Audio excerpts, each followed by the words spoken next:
vita in un tronco di abete, un bel pastorello.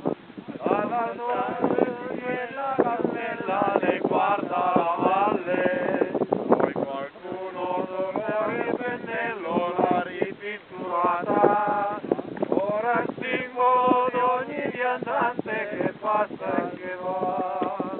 Madonnina dai riccioli d'oro, stai pregando su dimmi per chi? Per quell'uomo che suda in un campo, per la donna che soffre da tempo. Tu d'estate sei lì sotto il sole, e d'inverno tra il gelo e la neve, ma al tepore della primavera, circondata di fiori sei tu.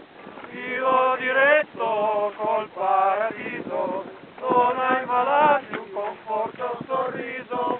Prega tuo figlio, digli che noi siamo cristiani.